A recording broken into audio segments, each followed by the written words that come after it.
اعوذ باللہ من الشیطان الرجیم بسم اللہ الرحمن الرحیم الم تر کیف فعل ربک بعاد ارم ذات العماد التي لم يخلق مثلها في البلاد وثمود الذين جابوا الصخر بالواد وفرعون ذي الأوتاد الذين طغوا في البلاد فأكثروا فيها الفساد فصب عليهم ربك صوت عذاب إن ربك لبالمرصاد.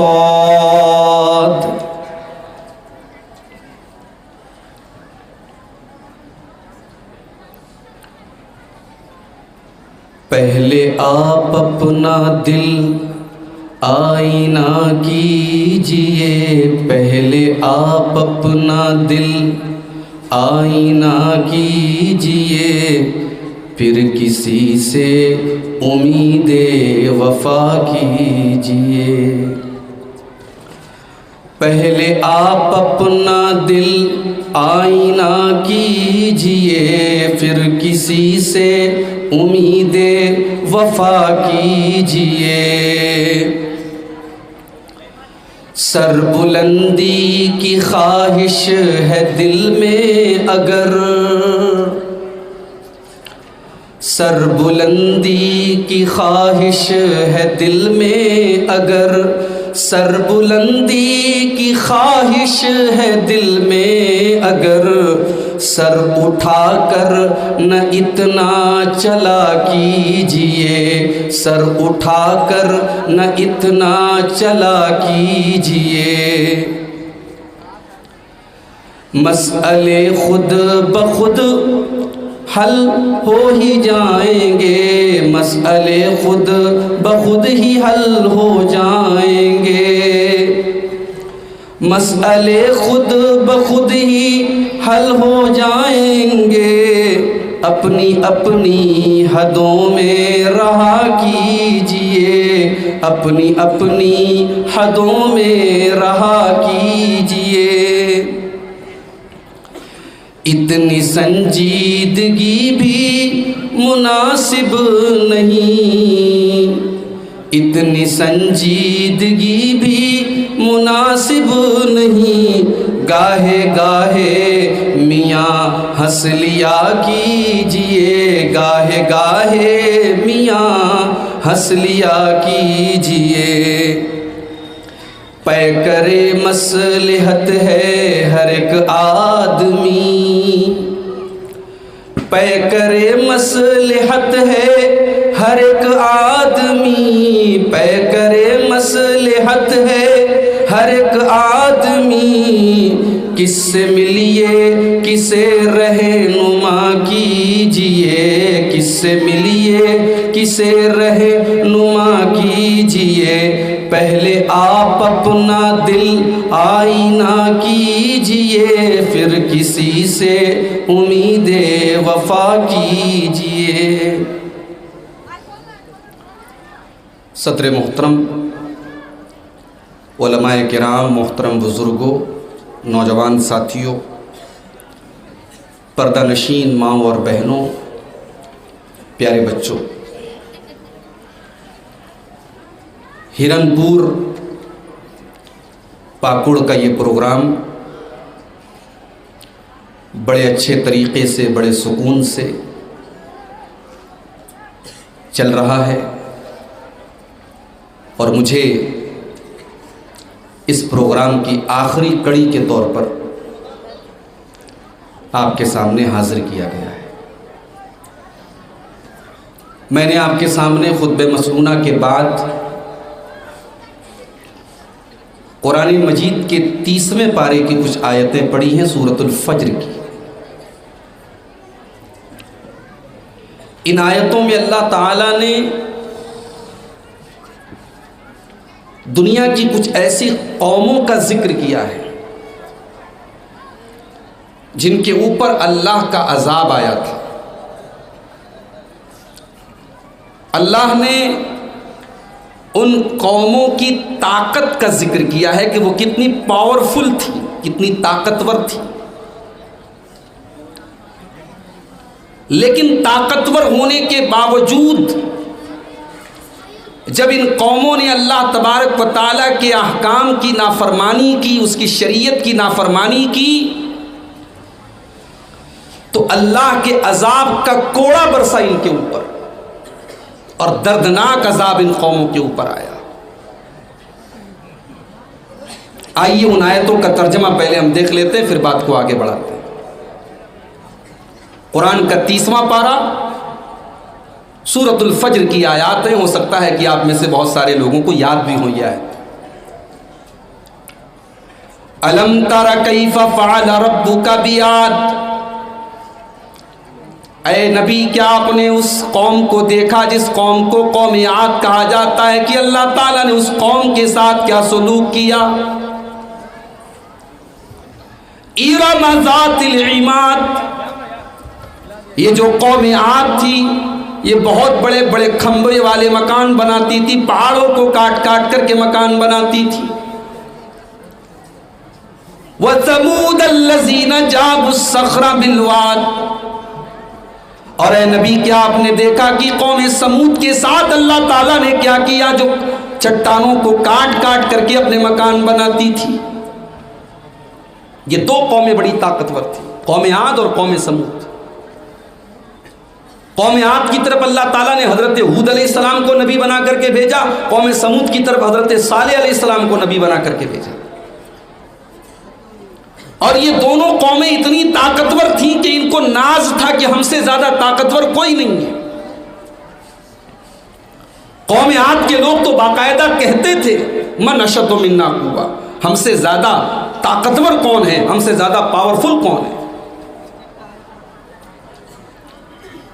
قوم عاد کا ذکر اللہ نے کیا، قوم سمود کا ذکر اللہ نے کیا.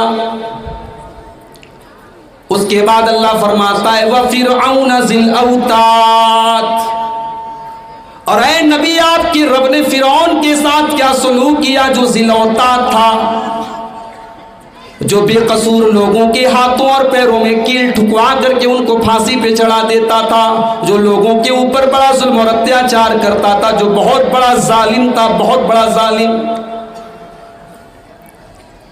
الذین طغوا فی البلاد، قوم عاد نے، قوم سمود نے اور فرعون نے، ان سب لوگوں نے اللہ کی زمین کے اندر اللہ کے قانون کو توڑا.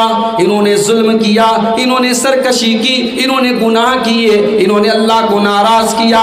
فَأَكْثَرُوا فِيهَا الْفَسَادَ، اور انہوں نے بہت زیادہ فساد مچایا. جب انہوں نے بہت زیادہ فساد مچایا، ان کا انجام کیا ہوا؟ فرمایا فَصَبَّ عَلَيْهِمْ رَبُّكَ سَوْطَ عَذَابٍ،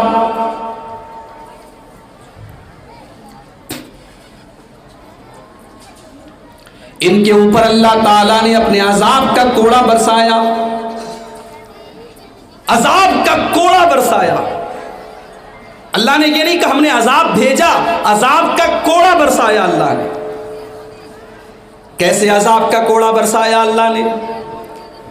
قوم عاد کو بڑی طاقت پہ ناز تھا، اپنے بڑا غرور ان کے سر کے اندر چھپا ہوا تھا، بڑا اہنکار اور گھمنڈ ان کے اندر تھا. اللہ نے قوم عاد کے اوپر آندھی کا عذاب بھیجا، بہت تیز ہواؤں کا عذاب بھیجا. اللہ نے فرمایا وَأَمَّا عَادٌ فَأُهْلِكُوا بِرِيحٍ صَرْصَرٍ عَاتِيَةٍ سَخَّرَهَا عَلَيْهِمْ 7 لَيَالٍ و8 أَيَّامٍ حُسُومًا، ہم نے قوم عاد کے اوپر ہواؤں کے ذریعے اپنا عذاب بھیجا، اور یہ ہوائیں 7 رات اور 8 دن تک لگاتار چلتی رہیں. 7 دن اور 8 راتوں تک یہ اللہ کا عذاب ان کے اوپر آتا رہا. ہوائیں چلتی رہیں اور ہوا کے ذریعے ان کو اللہ تعالیٰ نے ایسا عذاب ان کے اوپر بھیجا کہ ان کے سر ان کے دھڑ سے الگ ہو گئے اور ان کی لاشیں زمین کے اوپر پڑی تھیں. اور کس طریقے سے ان کی لاشیں پڑی تھیں؟ اللہ فرماتا ہے کأنہم اعجاز نخل خاویہ، جیسے کھجور کے سڑے ہوئے تنے ہوں، جیسے کھجور کا پیڑ سڑ جائے اور زمین کے اوپر پڑا ہو، اس طریقے سے ان کی ڈیڈ باڈی، ان کی لاشیں زمین کے اوپر پڑی تھیں. فَهَلْ تَرَى لَهُم مِّن بَاقِيَةٍ، اور آج قوم عاد کا کوئی ایک انسان بھی دنیا میں نہیں بچا، جن کو اپنی طاقت پہ ناز تھا، جو اللہ کا مذاق اڑاتے تھے، جو اپنے نبی کا مذاق اڑاتے تھے، آج ہم نے ان کو سبع ہستی سے مٹا دیا. فَهَلْ تَرَى لَهُم مِّن بَاقِيَةٍ، اور ایک انسان بھی قوم عاد کا نہیں بچا. دوسری طرف قوم سمود کو دیکھو، اللہ تعالیٰ نے حضرت صالح علیہ السلام کو نبی بنا کر کے بھیجا. ان کی قوم کے لوگوں نے کہا کہ ہم آپ کو اللہ کا نبی کیسے مان لیں، آپ کوئی نشانی لے کر کے آئیے. اللہ نے ایک چٹان کے اندر سے ایک اونٹنی کو پیدا کیا، ایک اونٹنی چٹان کے اندر سے نکلی. اللہ تعالیٰ نے اس اونٹنی کو ان کے لیے نشانی بنا دیا. حضرت صالح علیہ السلام نے اپنی قوم سے کہا کہ اس یہ اونٹنی اللہ کی طرف سے ایک آزمائش بن کر کے آئی ہے، اس اونٹنی کو تم غلط نیت سے ٹچ بھی نہ کرنا، اس کو برے مقصد سے تم چھونا بھی نہیں، ورنہ اللہ کا عذاب آ جائے گا. صالح علیہ السلام نے کہا جب تم ندی کے پاس اپنے جانوروں کو پانی پلانے جاؤ تو ایک دن تم اپنے جانوروں کو پانی پلانا اور ایک دن یہ اونٹنی پانی پیے گی، اس اونٹنی کو تم ٹچ مت کرنا. لیکن جب کسی قوم کے اندر برائی کرنے والے بے لگام ہو جائیں اور قوم کے لوگ سائلنٹ ہو جائیں، تب اللہ کا عذاب آ کر کے رہتا ہے. قوم سمود کے اندر ایک انسان اٹھا، اس نے حضرت صالح علیہ السلام کی اس اونٹنی کو لے جا کر کے قتل کر دیا، مار ڈالا، ختم کر دیا. اونٹنی کو قتل کرنے والا ایک انسان تھا، مگر قرآن کیا کہتا ہے؟ فَكَذَّبُوهُ فَعَقَرُوهَا، انہوں نے حضرت صالح کو جھٹلایا اور انہوں نے اس اونٹنی کو قتل کر ڈالا. ایک آدمی نے اپرادھ کیا، ایک آدمی نے جرم کیا، مگر قرآن نے ساری قوم کو مجرم مانا. اس کا مطلب یہ ہوا کہ اگر جرم کرنے والا ایک ہی انسان ہو لیکن ساری قوم اس کے جرم کو صحیح قرار دیتی ہو. مثال کے طور پر ابھی راجستھان کے 2 لڑکوں کو پکڑ کر کے، مسلمان لڑکوں کو کچھ لوگ لے کر کے گئے اور 2 دن کے بعد ان کی جلی ہوئی لاش برآمد. اور ہندوستان کا ایک بڑا طبقہ ایسا ہے جو اس مسئلے پر خاموش ہے اور جس کی نظر میں یہ کوئی جرم نہیں ہے، یا یہ کہہ لیجئے کہ وہ اس جرم کو بہت بڑا جرم نہیں مانتا. ان 2 بے قصور مسلمان نوجوانوں کو جلانے والے جتنے بڑے گنہگار ہیں، اس گناہ کو گناہ نہ سمجھنے والے بھی اتنے ہی بڑے گنہگار ہیں. فَكَذَّبُوهُ فَعَقَرُوهَا، صالح علیہ السلام کی قوم کے ایک آدمی نے اونٹنی کو قتل کیا تھا، مگر قرآن کہتا ہے ساری قوم کے لوگوں نے اونٹنی کو قتل کیا. اور جب ان کے اوپر اللہ کا عذاب آیا، قرآن کہتا ہے وَأَمَّا ثَمُودُ فَأُهْلِكُوا بِالطَّاغِيَةِ، قوم سمود کے اوپر طوفان کے ذریعے اللہ کا عذاب آیا. بہت زوردار آسمان سے آواز آئی جس سے ان کے کانوں کے پردے پھٹ گئے، ان کو ہارٹ اٹیک آ گیا، ان کا دل، ان کا ہارٹ فیل ہو گیا، فوراً وہ آن دا اسپاٹ مر گئے. قوم عاد کا یہ انجام ہوا، قوم سمود کا یہ انجام. اور فرعون کا انجام کیا ہوا؟ فرعون تو وہ تھا جو حضرت موسیٰ علیہ السلام کا مذاق اڑایا کرتا تھا اور کہتا تھا کہ اے موسیٰ تجھے تو ڈھنگ سے بات کرنا بھی نہیں آتا، تیری زبان کے اندر لکنت پائی جاتی ہے، تو تتلا کر کے بولتا ہے، تو لڑکھڑا کر کے بولتا ہے، تیری آواز میں تو لکنت ہے. اے موسیٰ جب تو ڈھنگ سے بول نہیں سکتا ہے تو اپنے آپ کو نبی کیسے کہتا ہے؟ اچھا اللہ کی قدرت دیکھو. موسیٰ علیہ السلام کے بارے میں علماء نے لکھا ہے کہ بچپن میں ان کے ساتھ کوئی ایکسیڈنٹ ہو گیا تھا، کوئی حادثہ ہو گیا تھا اور ان کی زبان جل گئی تھی. اس لیے جب وہ بولتے تھے تو فلوئنسی نہیں تھی، ان کی آواز لڑکھڑا جاتی تھی، ان کی بولی بیچ میں رک جاتی تھی. اسی لیے موسیٰ علیہ السلام نے اللہ کی بارگاہ میں جب دعا کی تو اس دعا میں ایک لفظ انہوں نے یہ بھی کہا تھا رب اشرح لی صدری ویسر لی امری واحلل عقدۃ من لسانی، اے اللہ تو میرے سینے کو کھول دے، اے اللہ میرے معاملے کو آسان کر دے، واحلل عقدۃ من لسانی، اور میری زبان کی گرے کو کھول دے، میری زبان کے اندر جو گرے تو اس کو کھول دے، یفقہوا قولی، تاکہ لوگ میری بات سمجھ سکیں۔ اس سے ایک سبق یہ بھی ملا کہ عالم کو چاہیے کہ وہ ایسے انداز میں بات کرے کہ سامنے والا بات سمجھے۔ اگر عالم ایسے انداز میں بات کر رہا ہے، مقرر ایسے انداز میں بات کر رہا ہے، وہ خود ہی بول رہا ہے، خود ہی سمجھ رہا ہے، تو یہ کوئی کمال کی بات نہیں ہے۔ آپ کی زبان اور آپ کی لینگویج ایسی ہو جو سب کو سمجھ میں آئے۔ یہ موسیٰ علیہ السلام نے دعا کی تھی کہ اے اللہ میری زبان کی گرے کو کھول دے تاکہ لوگ میری بات کو سمجھیں۔ اور یہیں پر ایک نکتہ یہ بھی ملا کہ جب موسیٰ علیہ السلام کو بولنے میں تکلیف ہو رہی تھی، ان کی آواز بہت کلیئر نہیں نکل پا رہی تھی، تو اللہ نے اپنے اس نبی کو معجزہ بھی دیا۔ تو کیا دیا؟ اللہ نے کلیم بنا لیا حضرت موسیٰ کو اور کلام کیا ان کے ساتھ۔ جس نبی کی زبان میں لکنت پائی جا رہی ہے، اللہ نے اس نبی کو یہ مقام دیا، وَكَلَّمَ اللَّهُ مُوسَىٰ تَكْلِيمًا، اللہ نے موسیٰ کو کلیم اللہ بنا دیا اور اللہ نے موسیٰ سے کلام فرمایا۔ تو فرعون نے موسیٰ علیہ السلام کا مذاق اڑایا، کہا میں تجھے نبی نہیں مانتا۔ موسیٰ علیہ السلام نے کہا میں اللہ کا نبی ہوں، میں رب العالمین کا رسول ہوں۔ تو فرعون نے کہا کون ہے رب العالمین؟ آسمان میں رہتا ہے؟ اپنے درباریوں سے کہا کہ چلو ایک محل تیار کرو، ایک سیڑھی تیار کرو، ذرا میں بھی آسمان پر پہنچوں اور میں دیکھوں کہ موسیٰ کا رب کیسا ہے۔ فرعون نے موسیٰ علیہ السلام کا مذاق اڑایا، اللہ کا مذاق اڑایا۔ اتنا ہی نہیں، اس کو اس بات کے اوپر بھی ناز تھا کہ وہ مصر کا بادشاہ ہے اور مصر کے اندر ندیاں بہت ساری ہیں۔ اس نے کہا تہٰذِهِ الْأَنْهَارُ تَجْرِي مِن تَحْتِي، اے موسیٰ یہ بڑی بڑی ندیاں میری حکومت میں بہہ رہی ہیں، میرے محل کے نیچے بہہ رہی ہیں، ان ندیوں کا مالک ہوں، ان نہروں کا مالک ہوں۔ اللہ نے کہا اچھا تو تجھے اپنی ندیوں پر ناز ہے، اب دیکھ اپنا عذاب ہم تیرے اوپر کیسے نازل کرتے ہیں۔ موسیٰ علیہ السلام کو اللہ نے حکم دیا کہ بنی اسرائیل کو لے کر کے نکل جاؤ راتوں رات۔ موسیٰ علیہ السلام بنی اسرائیل کو لے کر کے جانے لگے۔ فرعون کو پتا چلا کہ موسیٰ علیہ السلام شہر چھوڑ کر کے بھاگ رہے ہیں، اس نے لشکر کو تیار کیا اور حضرت موسیٰ کا پیچھا کرنے لگا۔ پیچھا کرتے کرتے جب دریائے نیل کے پاس یا دریائے قلزم کے پاس پہنچے، حضرت موسیٰ علیہ السلام اور ان کے ساتھی گھبرا گئے کہ سامنے تو پانی ہے اور پیچھے فرعون کا لشکر ہے اور دائیں بائیں کوئی راستہ نہیں ہے، ہم جائیں تو کہاں جائیں، ہم بھاگیں تو کہاں بھاگیں، ہمیں پناہ ملے تو کیسے ملے۔ موسیٰ علیہ السلام کے ساتھیوں نے کہا اِنَّا لَمُدْرَكُونَ، اے موسیٰ ہم تو گرفتار کر لیے جائیں گے، ہم تو پکڑ لیے جائیں گے، ہم تو اریسٹ ہو جائیں گے، ہمارے سامنے کوئی آپشن نہیں ہے، سامنے پانی ہے، پیچھے فرعون ہے، اے موسیٰ ہم کہاں جائیں گے۔ لیکن موسیٰ علیہ السلام کو اللہ کی ذات کے اوپر یقین تھا۔ قال کلا ان معی ربی سیہدین، حضرت موسیٰ نے کہا نہیں میرا رب میرے ساتھ ہے، میرا اللہ میرے ساتھ ہے، میرا اللہ ضرور کوئی نہ کوئی راستہ نکالے گا۔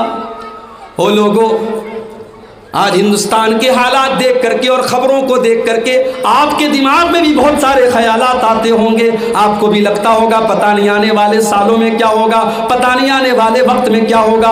گھبرانے کی ضرورت نہیں ہے، پریشان ہونے کی ضرورت نہیں ہے۔ اگر آپ کا ایمان مضبوط ہے، اگر آپ کا عقیدہ مضبوط ہے، اگر آپ کی پیشانی ایک اللہ کے آگے جھک رہی ہے، اگر آپ توحید کے اوپر ہیں، اگر آپ ایمان کے اوپر ہیں، میرے پیارے ساتھیوں، اللہ نے موسیٰ علیہ السلام کو بچایا تھا، اللہ نے ہمارے نبی کو غار ثور میں بچایا تھا، اللہ ہماری بھی حفاظت کرے گا، شرط یہ کہ ہم سچے پکے توحید والے بن جائیں، مومن بن جائیں۔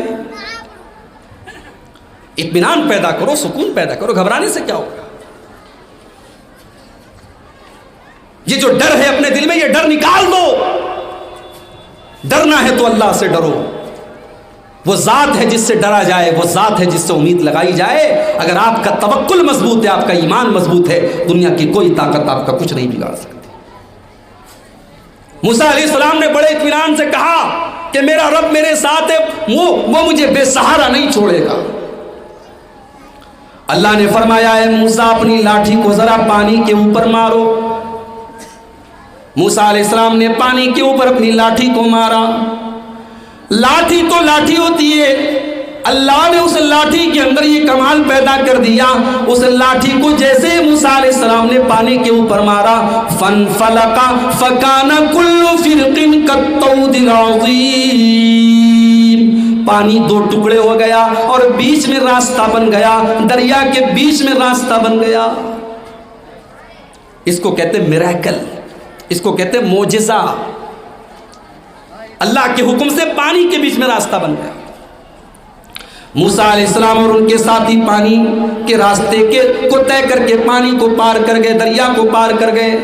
فرعون نے دیکھا کہ پانی کے بیچ میں راستہ بن گیا ہے، فرعون بھی اپنے لشکر کو لے کر کے پانی کے اندر چلا گیا، اس راستے کے اندر چلا گیا۔ جب موسیٰ علیہ السلام اس پار چلے گئے اور بنی اسرائیل اس پار چلے گئے، اللہ نے پانی کے دونوں پٹوں کو ملا دیا، پانی کے دونوں ٹکڑوں کو ملا دیا، پانی کے دونوں سروں کو ملا دیا، اور فرعون اور اس کے سارے ساتھی ڈوب گئے۔ اور جب فرعون ڈوبنے لگا تب اسے یاد آیا کہ موسیٰ صحیح تھے اور میں غلط تھا۔ اس نے کہا آمنت بالذی آمنت بہ بنو اسرائیل، میں اس اللہ کے اوپر ایمان لا رہا ہوں جس کے اوپر بنی اسرائیل ایمان رکھتے ہیں۔ میں موسیٰ کے رب کے اوپر ایمان لاتا ہوں، میں ہارون کے رب کے اوپر ایمان لاتا ہوں۔ اللہ نے فرمایا الآن وقد عصیت من قبل، اے فرعون تو ساری زندگی تو اللہ کا انکار کرتا رہا، موسیٰ علیہ السلام کا انکار کرتا رہا، اور آج جب تیرے مرنے کا ٹائم آیا، جب موت تیری آنکھوں کے سامنے آ گئی تو ایمان لانے کی بات کر رہا ہے۔ آج تیرا ایمان معتبر نہیں ہے۔ عذاب کو دیکھنے کے بعد اگر کوئی ایمان لاتا ہے اس ایمان کی اللہ کے یہاں کوئی ویلیو نہیں۔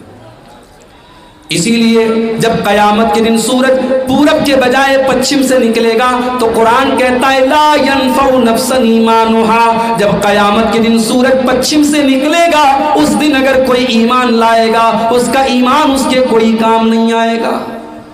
عذاب کو دیکھنے کے بعد اب ایمان کا کوئی مطلب نہیں ہے، اب وہ ایمان اللہ تعالیٰ کیا اس کا کوئی اعتبار نہیں۔ فرعون ڈوبنے لگا، اس نے ایمان کی بات کہی، اللہ نے کہا تیرا ایمان نہیں مانا جائے گا۔ پھر اللہ نے فرمایا فَالْيَوْمَ نُنَجِّيكَ بِبَدَنِكَ لِتَكُونَ لِمَنْ خَلْفَكَ آیَةً، اے فرعون آج تو مر رہا ہے، آج تو تیری موت آ رہی ہے، اے فرعون تیرے مرنے کے بعد بھی ہم تیری ڈیڈ باڈی کو بچا کر کے رکھیں گے، تیرے شریر کو بچا کر کے رکھیں گے تاکہ آنے والی نسلیں دیکھیں کہ یہ وہ ظالم تھا جو اللہ کا مذاق اڑایا کرتا تھا، یہ وہ ظالم تھا جو چھوٹے چھوٹے بچوں کو قتل کرا دیا کرتا تھا، یہ وہ ظالم تھا جو عورتوں کو بندی اور غلام بنا لیتا تھا، یہ وہ ظالم تھا جس نے موسیٰ علیہ السلام کے اوپر ظلم کیا تھا اور بنی اسرائیل کے اوپر ظلم کیا تھا۔ اللہ نے فرعون کو موت کے گھاٹ اتار دیا لیکن فرعون کی ڈیڈ باڈی کو بچا لیا۔ اس کو اپنی ندیوں پر ناز تھا، اللہ نے اسی ندی میں ڈوبا ڈوبا کر کے مارا۔ اللہ فرماتا ہے دیکھو قوم عاد کا انجام کیا ہوا، قوم سمود کا انجام کیا ہوا اور فرعون کا انجام کیا ہوا۔